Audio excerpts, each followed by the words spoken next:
டேய் மாஸ்டர், இது fruit jam இல்லடா, சுகர் ஜாம்டா. கொஞ்சம் கம்மியா தான் சாப்பிட்டு தொலையாண்டா. இதுல வேற எல்லா பேரண்ட்ஸும் அவங்க பசங்களுக்கு டெய்லி பிரேக்ஃபாஸ்ட்னு பிரெட்ல சப்பாத்தில எல்லாம் போட்டு கொடுக்குறாங்க. டேய் முட்டா பையில கண்ணு தெரியல, அங்க பாடுற பாட்டில்ல 60% பப்பாயா, பனானா, ஆப்பிள் ஹெல்த்தியான ஃப்ரூட்ஸ் தான் போட்டிருக்கோம்.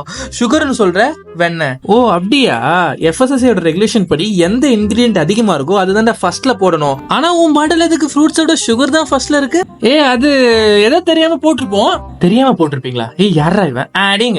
அங்கதான்டா ஒரு ட்விஸ்ட் வச்சிருக்கீங்க. 60% ப்ரொபோர்ஷன், ஓவரால் வெயிட் கிடையாது. புரியுற மாதிரி சொல்லணும்னா உன் பாட்டில்ல நிறைய ஃப்ரூட்ஸ் இருக்கிறதால அதுதான் அதிகமா இருக்குன்னு அர்த்தம் கிடையாது. உன்னோட 100 கிராம் பாட்டில்ல 62.6 கிராம் சுகர் தான்டா இருக்கு. மீதி தான் தம்மா துண்டு ஃப்ரூட்ஸ் போட்டிருக்கீங்க.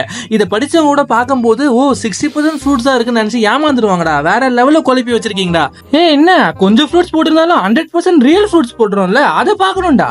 நெகட்டிவாவே பேசுற? டேய் அது with 100% real fruit, only 100% real fruits கிடையாது. ரெண்டுத்துக்கும் டிஃபரெண்ட் இருக்கு சரியா? ஆப்பிள், பைனாப்பிள், மேங்கோன்னு ஒரிஜினல் ஃப்ரூட்ஸும் போட்டிருக்கீங்க. ஆனா அந்த ராஸ்பெரி, ஸ்ட்ராபெரியை மட்டும் ஆர்டிபிஷியலா லேப்ல ரெடி பண்ணி போட்டிருக்கீங்க. சோ எல்லா ஃப்ரூட்ஸுமே நேச்சுரலா கிடையாது. சரி, மாமாசான்ல போய் பிரைஸ் எவ்வளவு இருக்கு செக் பண்ணலாம் நினைச்சா அங்க அந்த செல்லரு நோ ஆர்டிபிஷியல் கலர்னு போட்டு வச்சிருக்கான். ஆனா நீங்க E121 ரெட் கலர் போட்டிருக்கீங்க. சாப்பிடுற விஷயத்துல இவ்வளவு கேர்லெஸ். பர்ஸ் அவுட் 20 கிராம் போட்டிருக்கீங்க. ஆனா இந்த 20 கிராம் சாப்பிட்டா 3 டீஸ்பூன் சுகர் சாப்பிட்டதா கணக்குடா. இதை அடிக்கடி சாப்பிட்டா சீக்கிரம் டயபிட்டிஸ் தாண்டா வரும். உன்னை நக்கி நக்கி சாப்பிட்டதுக்கு எங்க நல்ல நாமத்தை போட்டிருக்கீங்க.